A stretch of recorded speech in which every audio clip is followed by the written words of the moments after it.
Like जो profit Mohammad हो गए, गौतम बुद्ध हो गए, बौद्ध गया क्या, बोधि ट्री क्या है, वो भगवान इसलिए बन गई क्योंकि वो सारे संसार को समझ जाते हैं, वो एनलाइटन बींग्स हैं, उनसे ऊपर वो सुप्रीम कॉन्शियसनेस बन जाते हैं, एक लेवल होता है कॉन्शियसनेस का। वो हालात बुरे होते हैं, इंसान कोई बुरा नहीं होता। तो I love my Hindi language. कहते हैं मंजिल मिलेगी भटक कर ही सही, मंजिल मिलेगी भटक कर ही सही, गुमराह तो वो हैं जो घर से नहीं निकले। Hi guys, my name is Shivam Sharma and you are watching me on Tele Reporter. देखिए, मुझे आती हुई लक्ष्मी को कौन मना करता है, मतलब बिग बॉस का जो लेवल है और इतनी मेहनत करने के बाद अगर हमें अप्रोच भी किया जाता है तो मैं उसको भी अपनी खुशनसीबी समझता हूँ। और कई लोग, जैसे एक जर्नी होती है हर इंसान की, तो मैंने कभी ये नहीं सोचा था कि यार मैं रियलिटी शोज के वाया वाया निकलूंगा ज़िंदगी में आगे। और जब मैं समय में आगे आने के बाद, कुछ पाने के बाद चीज़ों को मैं पीछे मुड़कर देखता हूँ तो मैं सोचता हूँ यार, मैं रियलिटी शोज़ के लिए बना, मतलब मैं रियलिटी स्टार, तो मुझे इतना अच्छा लगता है। और बिग बॉस जो है रियलिटी शोज़ का एंड है, तो अभी मैं आधे रास्ते में हूँ। वो कहते हैं ना कि असली मज़ा मंजिल का नहीं सफ़र का है, तो अभी मैं सफ़र में हूँ, मंजिल तो मिल ही जाएगी। और बस वो like big boss, I love big boss. मतलब मैं तो सपने में ये देखता था कि बिग बॉस चाहते थे, आवाज़ आती है उनकी। तो मैं जब लॉकअप में था तो वहाँ पे ना जो आवाज़ आती थी हमारे वहाँ पे, तो मैंने उनका नाम रखा हुआ है स्माइल चाचू। तो मैं उनको स्माइल चाचू बुलाता था। वहाँ पे कोई उनकी ऐसा नाम नहीं है उनके से, यहाँ पर बिग बॉस है। तो मैं वहाँ पे भी सोचता था यार, मैं कहा यार एंड तो एंड मोल के ना दोनों शोज, तो मैंने कहा यार मैं बिग बॉस का नाम कब लूँगा, बिग बॉस। तो मैं वहाँ पे भी मस्ती में भी बोलता रहता था। तो मैनिफेस्ट ऐसे ही कर रहा था मैं कि यार एक दिन आँख खोलेगी तो मैं अभी लॉकअप में हूँ, और एक दिन मैं आँख खोलेगी तो मैं बिग बॉस में होऊंगा। तो बस ये सोची हुई हैं चीज़ें, प्लान मैनिफेस्ट करी हुई हैं, ब्रह्मांड में चीज़ें छोड़ी हुई हैं, तो पहुँच जाऊँगा ज़रूर यस, वो आपको चीज़ें। हम आपके फैन्स भी है, सभी लोग आपको ज़रूर देखना चाहेंगे बिग बॉस में। लेकिन अगर लॉकअप के कंटेस्टेंट की बात की जाए, किसी को आपको लेके जाना है बिग बॉस में, तो आप किसको साथ में लेके जाएँगे? मेरी सबसे चहेती, मेरा छोटा पैकेट बड़ा धमाका आज़मा फल्ला को लेके जाना चाहूँगा, क्योंकि हम दो अगर जहाँ पर है ना, वहाँ पे पूरा शो क्रिएट हो जाता है मेरे हिसाब से, मुझे इतना विश्वास है। क्योंकि वो एक अलग ही उसका, हमारा जोन अलग अलग है। मतलब बहुत दुनिया से हटकर हम लोग चीज़ें करते हैं, ऑन द स्पॉट चीज़ें बना लेते हैं, तो वो भी उनमें से एक है। मतलब मैं अगर लड़की होती तो मैं आज़मा फल्ला होती। ओह! ओके, सो जैसे कि आप दोनों आएँगे बिग बॉस में, तो आग ही लगा देंगे एकदम से। यस, तो साथ ही में और कौन-कौन होगा जिसके साथ आप आपने कहा जैसे कि मैं अकेला तो कुछ नहीं कर सकता, मुझे सामना करने के लिए भी और ऑब्वियसली यार, 4-5 लोग लगेंगे। अब अकेला इन द सेंस मैं कर सब कुछ सकता हूँ, पर किसी के बजाने के लिए भी तो कोई हो ना। अकेले दीवार, अब अकेले रेस में दौड़ूंगा तो फर्स्ट ही आऊंगा। तो मजा भी कंपटीशन का तब आता है जब सामने लोग हों, सामने से भी वार्तालाप जब तक भारी तरीके से हो, तो मजा उस चीज का है। बट ठीक है, मंजिल अपनी यही है। कहते हैं ना, मंजिल मिलेगी भटक कर ही सही, मंजिल मिलेगी भटक कर ही सही, गुमराह तो वो हैं जो घर से नहीं निकले। तो हम लोग, मतलब मैं अपने आप को, जैसे हम लोग रियलिटी शोज जो करते हैं लोग, हम लोग सब बैडएसेस होते हैं। हमारे जो शो का कॉन्सेप्ट था लॉकअप का, वो भी एक बैडएस जेल अत्याचारी खेल। तो हम लोग सारे बैडएस, जो भी रियलिटी शोज़ की बात करूँगा, क्योंकि अपनी पर्सनल लाइफ को भी हम लोग डरते नहीं हैं, बेबाक तरीके से एक लोग सब दुनिया के सामने आ जाते हैं हम लोग। तो वो सब चीज़ें, मुझे ऐसा विश्वास है कि हम लोग बहुत स्ट्रांग होते हैं अंदर से, क्योंकि हम लोग अपनी पर्सनल लाइफ को बाहर लाने से, डिस्क्लोज करने से डरते नहीं हैं। जो हमारे मन में होता है हम लोग बोल देते हैं। नहीं तो बहुत सारे सेलिब्रिटीज़ मैं देखता हूँ जो डेली सोप्स वगैरह करते हैं, वो लोग डरते हैं कि भाई हाँ ये बातें रिलीज ना हो जाए, वो ना हो जाए। हम तो खुद ही जा रहे हैं, बिंदास इंसान है। तो ऐसी ज़िंदगी, मुझे I love reality shows a lot. मुझे लगता है मैं पैदा ही रियलिटी शोज के लिए हूँ। तो हमें क्या लगता है जब आप लॉकअप कर रहे थे, एक अलग जॉनर था वो, एक अलग स्ट्रेस दिमाग को था। बिग बॉस एक ऐसा नाम है जिसको नाम सुनते ही ना कई सारी चीजें दिमाग में घूमती है। तो ऐसी कौन सी वो बातें हैं अगर आपको ऐसा लाइफ में अंदर जाके घर में ऐसा लगे कि हाँ ये चीजें मैंने घर के बाहर सोची थी और ये हो रही है, ऐसी कोई चीजें हैं? ऐसी कुछ चीज़ें सोचता क्या है, मतलब ऑन द स्पॉट होती हैं। मैं सोचता हूँ कि यार मैंने ये भी नहीं सोचा था कि मैं कभी लॉकअप भी कर पाऊंगा। और जब मैं बचपन से स्पिरिचुअल देखता आया था, मैंने इतने सीज़न देखे थे, पर मुझे एक दिन कॉल आया कि यार मतलब ये मेरी ज़िंदगी में ना अपने आप ही चीज़ें होती चली गई। मैं सोच कुछ और रहा था, मैं शूट करने बॉम्बे आया था किसी और चीज़ का। वहाँ पे एक लड़की मिली, कहती तू बॉडी तेरी अच्छी है, तू स्पिरिचुअल का ऑडिशन दे। मैंने कहा ऑडिशन चल रहा है क्या? अच्छा, तो मैं दे देता हूँ ऑडिशन जाके। मैंने फोटो भेजी मैंने बॉम्बे से। 24 घंटे में मुझे कॉल आता है, अरे दिल्ली आ जाओ, ये ऑडिशन यहाँ पे मीटिंग है। मैंने कहा अच्छा जी भाई, ये बड़ी स्पीड से हो रही चीज़ है, कल फोटो भेजी है, आज रात को फ़ोन आ गया, कल मैं दिल्ली जाके मतलब शूट कंप्लीट 2-4 दिन का मेरा एपिसोडिक शूट था।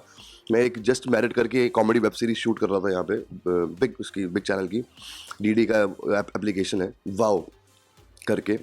तो मैं गया, मतलब मेरी ज़िंदगी में फट फट फट फट ऐसी चीज़ें होती चली गई। तो फिर मैं गया वहाँ पे, मीटिंग करा, ऑडिशन दिया मैंने, यूट्यूब पे ऑडिशन है वो। तो कहते हैं ओके बताते हैं आपको। 2 दिन बाद कहते हैं कि यार आपको डेट्स वगैरह है ना आपके पास, जो भी आपको जाने का मौका मिलेगा आपको, कोई फिर उन्होंने एक फॉर्म वगैरह भेजा कि कोई प्रॉब्लम तो नहीं है फिजिकल वगैरह।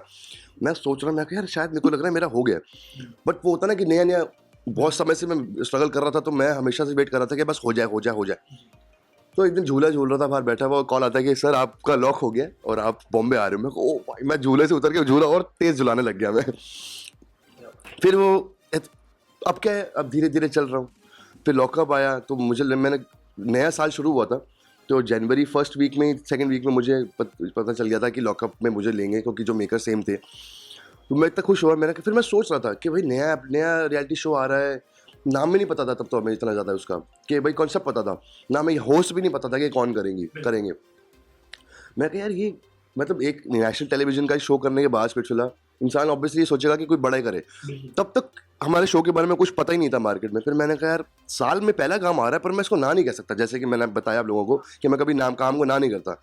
मैंने कहा चल करता हूँ यार, लॉकअप पे नाम कुछ डिफरेंट है, कुछ अब बड़ा ही आ रहा होगा, क्योंकि MX प्लेयर वगैरह बना रहे हैं, ऑल्ट बालाजी बना रहे हैं, और एकता कपूर जी की नज़रों में पहुंचने के लिए अगर मुझे ऑल्ट बालाजी पे पोचा भी मारना पड़े तो मैं उस वक्त वो भी करने को तैयार था। तो वो कोई हमारी अन्नपूर्णा है, तो मैंने कहा चलो भाई करेंगे, ऑल्ट बालाजी है। फिर बाद में जब पता चला कि पूरे बॉलीवुड की जो रानी है वो शो को होस्ट करने वाली है, मेरे पाँव के नीचे से ज़मीन ही खिसक गई। मैंने कहा यार मैं तो अब ये जो समय है, वो कहते हैं ना कि जब दुनिया को नामुमकिन लगे वही समय होता है कर्तव्य दिखाने का। तो मैंने कहा अब एक अपना कर्तव्य दिखाना है, अपनी जान डाल देनी है, और वही मैंने किया और वही मेरे साथ हुआ, और भोलेनाथ जी की कृपा से सब अच्छा हुआ। मैं बिग बॉस की बात करूँ, मैं बिग बॉस 16 है ना, तो इस समय कितना फॉलो कर रहे हैं, और कौन सा ऐसा अंदर कंटेस्टेंट है जो आपका काफी अब जिसको दिल से एकदम चाहते कि नहीं अभी बंदा बहुत। मैं अभी प्रॉपर सारे एपिसोड्स तो नहीं देख पा रहा हूँ, क्योंकि मैं इधर उधर ट्रैवलिंग कर रहा हूँ, शूट्स वगैरह में बिजी हूँ, और पर एक जो छोटी छोटी रील्स वगैरह देख लेता हूँ, और थोड़े थोड़े ग्लिम्स वगैरह देख लेता हूँ। तो एक अब्दू जो है वो सबका चहेता बना हुआ है आजकल, तो वो बहुत क्यूट इंसान है, और लोग मतलब लड़कियां पकड़ के उसको किसियाँ दे रही हैं, किसी दे रही हैं, वो बेचारा वो भी कॉन्शियस हो गया एक बार को। तो मैं एक सीन देख रहा था, शायद टीना किस कर रही थी, उसको पकड़ रही थी, मतलब बेचारा। अब यही सेम चीज़ अगर किसी लड़के के साथ हो रहा हो, लड़का कोई कर रहा हो लड़की को, अगर जेंडर चेंज कर दो आप, तो वो कितना बुरा दिखेगा। पर वो क्योंकि थोड़ा सा क्यूट सा है, तो उसको भी मुझे लगता है कि शायद फील हो रहा था, मैं उसका चेहरा पढ़ रहा था कि उसको शायद वो अनईजी फील हो रहा था। पर ठीक है, अच्छा इंसान है, गुड है, इट्स गुड। हाँ, मैंने एक सीन देखा था कि कोई रैपर है MC स्टैन, उसने कोई लड़की को कोई हिंदी में कुछ लैंग्वेज का कुछ बात हो रही चल रही थी, तो उसने बोला, जैसे कि मैं हिंदी बोलता हूँ, मेरे साथ भी हुआ कि लोग रियलिटी शोज में इंग्लिश भाषा पर ज़्यादा उपयोग, मतलब उसका उच्चारण ज़्यादा करते हैं। पर मुझे लगता है कि हिंदी हमारी जो भाषा है, हमारी देश की भाषा है, हमारी मातृभाषा है, पर अगर उसका उच्चारण कोई इंसान अगर नेशनल टेलीविजन पर कर रहा है, उपयोग कर रहा है, तो वो देहाती नहीं हो जाता। पहली बात तो वो अब सबका अपना एक स्टाइल होता है, जैसे कि मेरा शायराना अंदाज है, तो मैं हिंदी भाषा में ज़्यादा बोलता हूँ, भले कि मैं इंग्लिश बोलूँ, क्योंकि इंग्लिश में वो जो इमोशन है वो नहीं आप दूसरे तक पहुँचा पाते। अब उसको उस बात पर किसी ने उसको गाउटी या देहाती पता नहीं क्या बोला है, ऐसा कुछ वो शब्द प्रॉपर मुझे वर्ड नहीं पता क्या बोला है, तो ये बोल देना ये गलत बात है मेरी नज़र में। बाकी पूरी 125 करोड़ का देश है, 125 करोड़ लोग देख रहे हैं, सबके अपने अपने जजमेंट होते हैं, सबके अपनी अपनी ऑब्जर्वेशन होती हैं, तभी एक इंसान जीतता है, क्योंकि वो चारों खाने चित करके बैठता है बाकी सारे लोगों को, भले कि दुनिया की नज़र में। मेरा मानना ही है, तो ठीक है, सबका अपना अपना स्टैंड है, पर मेरा मानना ये है कि अपनी भाषा को पूरा जो यूज़ करते हैं हिंदी भाषा, वो गाउटी नहीं होते, वो अपने देश की भाषा है, मातृभाषा है। तो I love my Hindi language. ये मीटू ने ना तो जान ही खा ली लोगों की, मतलब 4-5 साल पुरानी चीज़ें जो घसीटते हैं ना लोग, मतलब लोगों को, हाँ मतलब ये जो मीटू का जो लफड़ा है ना, ये जो लोग 5 साल पहले कुछ चीज़ें होके अगर ख़त्म हो गई हैं, एक इंसान अगर सज़ा भी जेल जाता है, सज़ा भी काट के आता है, तो सज़ा उसने अपनी काट ली। अब एक ही चीज़ को पूरी ज़िंदगी उसके सामने ट्रॉमा क्रिएट करके, यार वो भी इंसान है, वो भी उनसे भी गलती, हर गलती किसी इंसान से नहीं होती। जो लोग उनके बारे में ये बातें बोल रहे हैं, क्या वो खुद दूध के धुले हैं? मतलब उन्होंने ज़िंदगी में कोई गलत काम नहीं किया, आधे से ज़्यादा लोग, जैसे भी मैं देखता हूँ रोड पर भी, एक पुलिस वाला खड़ा होता है जो जज होते हैं, लॉयर है, वकील होते हैं, पर खुद लाल बत्ती तोड़ के पहुंचे होते हैं। इंसान खुद कैसा होता है ना, पहले उसको वो भी देखना चाहिए। अब किसने क्या बोला है पर्सनल लाइफ में, उनकी क्या हुआ है क्या नहीं हुआ है, आप उसको खुद को प्रमोट करने के लिए अगर डिस्क्लोज करोगे, बार बार हर साल एक ही चीज़ को रगड़ोगे, तो क्या ही फ़ायदा है, कुछ से कुछ नहीं मिलेगा, तुम्हारा पाप का घड़ा भरेगा और कुछ नहीं। एक इंसान को मौका मिलना चाहिए। हर इंसान मतलब कहते हैं ना, सही भी नहीं होता, गलत भी नहीं होता। सबके हर इंसान आधा अच्छा ही होता है, आधा बुरा होता है, तो पर दुनिया में कैसी इमेज बन जाती है, वो हालात बुरे होते हैं, इंसान कोई बुरा नहीं होता। तो गलती सबसे होती है, किससे नहीं हुई? उनसे नहीं हुई जिन्होंने चीज़ें बोली हैं, वो खुद दूध के धुले। तो एक टॉपिक के ऊपर अगर डिस्कशन हो गया है, उसकी सज़ा उसको मिल चुकी है, तो उसको खींचना नहीं चाहिए। 5 साल हो गए, इट्स बिन सो लॉन्ग। पर खुद को फेमस करने के लिए, क्योंकि इंसान वो ऑलरेडी उस लेवल पर है, क्योंकि हमारी इंडस्ट्री में ऐसा होता है, जो लोग यहाँ होते हैं उनको खींचने, उनके बारे में बहुत बुरा बोलने के लिए बहुत लोग होते हैं। तो ठीक है, इट्स कोई आदत पड़ी हुई, लोगों को भी आदत पड़ जाती है। पर ये कहते हैं कि बार बार शेर आया मत बोलो, नहीं तो अगली बार जब असली में आएगा तुम्हारी बात कोई सुनेगा ही नहीं। तो ज़्यादा नहीं खींचना चाहिए कुछ चीज़ों को। हाँ, उन्होंने ही वो लैंग्वेज भी, और उन्होंने ही कहा था टीना को भी कि तुम्हारा फीमेल मुझे अच्छा नहीं लगता, भले को मैं उसको 10 साल से भी जानती हूँ। तो क्या कुछ कहेंगे इसके बारे में? देखिए, ये लड़कियों के कैट फाइट में ना लड़के नहीं पढ़ते चाहिए, मैं मतलब नहीं पढ़ता, क्योंकि वो लड़कियां जैसे होता है ना कि दो दोस्त आपस में लड़ रहे हो, तीसरा आके वो पिसता है, क्योंकि वो तो फिर दोस्त बन जाएंगे। अब हमें, क्योंकि मैं रियलिटी शोज कर चुका हूँ, मुझे पता है कि अंदर से सारा इंसान दोस्त होता है, पर लड़ने के लिए कुछ चीज़ें करता है। क्योंकि मैं स्पिरिचुअल कर चुका हूँ और मैं लोगों को जानता हूँ, मैं रियलिटी शोज को इतना समझने लग गया हूँ कि मुझे पता है यार, ये कंटेंट के लिए आधी चीज़ें करते हैं लोग। अब वो तीसरा बंदा उनके बारे में कोई कुछ भी टिप्पणी देगा ना, वो पिसेगा, वो फिर दोस्त बन जाएंगे, क्योंकि जो 10 साल से ऐसे पुराने दोस्त हैं, बातें चल रही आ रही हैं, वो आगे भी जाके दोस्त बन जाएंगे। पर हम जो बीच में, मैं कुछ नहीं बोलूँगा, उनके बीच की बात है, वो निपट जाएंगे। यस, तो लास्टली क्या कुछ कहना चाहेंगे अपने फैंस को, एंड कहाँ पे आप आगे देख रहे हैं? एक बहुत ही अच्छा, मतलब मेरे जो दिल के बहुत ही ज़्यादा करीब है, जिसने मुझे बुलाया है, उस बारे में मैं कुछ बोलूँगा नहीं, पर आपको थोड़ा सा इंतज़ार करना पड़ेगा कि क्या आने वाला है क्या नहीं आने वाला है, और मज़ा आएगा आप लोगों को, थोड़ा सा फन है। मैं रियलिटी, भोलेनाथ की कृपा से रियलिटी स्टार बना हूँ, कुछ बनने की कोशिश करी है, तो उस पर मैं आपके मुकम्मल रहूँगा, आपके क्या कहते हैं उसको, वो मतलब आप जैसा मुझे चाहते हैं देखना इन फ्यूचर, मैं वैसा ही निखर कर आऊँगा, तो जस्ट वेट फॉर इट।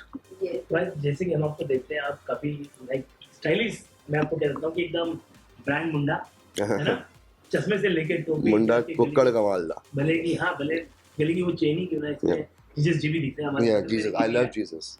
है ना? क्योंकि लाइक भगवान का कॉन्सेप्ट मैं बता देता हूँ, अगर आपने सवाल पूछ ही लिया है, तो भगवान जैसे पैगंबर होते हैं, ये सब लोग एनलाइटेंड बीइंग्स होते हैं। ये लोग मोक्ष इनको इसलिए मिल जाता है क्योंकि जो इनके आखिरी जन्म होता है, ये आते हैं पृथ्वी पर, अपने पुराने कर्म सब जन्म जी जाके, और एक इस जन्म में एनलाइटन हो जाते हैं। तो जीसस एनलाइटन बीइंग थे, लाइक जो प्रॉफिट मोहम्मद हो गए, गौतम बुद्ध हो गए, बौद्ध गया क्या, बोधि ट्री क्या है, वो भगवान इसलिए बन गई क्योंकि वो सारे संसार को समझ जाते हैं, वो एनलाइटन बीइंग्स हैं, उनसे ऊपर वो सुप्रीम कॉन्शियसनेस बन जाते हैं। एक लेवल होता है कॉन्शियसनेस का, हम लोग अभी कॉन्शियसनेस कराने के कभी नहीं है, तो मैं इन बारे में बात भी करना, तो मतलब I believe in God a lot, तो मैं इन सभी देवों को एक सुप्रीम कॉन्शियस, भगवान एक ही है, सब पूरी दुनिया को पता है। पर जब मैं न्यूज़ चैनल देखता हूँ, उसमें बैठ के लोग दो धर्म के लड़ रहे होते हैं ना, धर्म के अंगरक्षक, तो वो उनको देख के मुझे बहुत हंसी आती है। पर कुछ लोग हमारी ज़िंदगी में हमारे जैसे भी है, जो समझते हैं चीज़ों को और संतुलन क्रिएट करना हमें आता है, तो I love every enlightened being. और मैं हर धर्म में, कहते नहीं, ओमनिज्म बोलता हूँ, मतलब मैं किसी धर्म में विश्वास नहीं रखता, पर हर धर्म में सच्चाई है, मैं इतना मेरा मानना है। तो जैसे कि बिग बॉस में हर किसी को कुछ ना कुछ स्टाइल मिल ही जाता है, आपको Shivam Sharma stylish in big boss, बिल्कुल ऐसा बोल सकते हैं? बिल्कुल ऐसा, देखो वहाँ पे हर तरीके के आप अपने खुद को, अब मैं अगले छोटा में बड़ी बात, जनवरी तक का समय दीजिए मुझे, आपको एक अलग ही शिवम मिलने वाला है, वेट करिए आप, बूम बाम होने वाला है। हमारे कि आप और बेटर करें, बिल्कुल, और अच्छा करें, ऐसी सारी कामयाबी सीढ़ी चढ़ जाए। बस चढ़ रहा हूँ मेरे जान, थैंक यू सो मच। आप जैसे लोग होंगे चाहने वाले तो बिल्कुल पहुंचेंगे, हमारा तो प्यार बना ही रहेगा। बिल्कुल भाई, थैंक यू सो मच।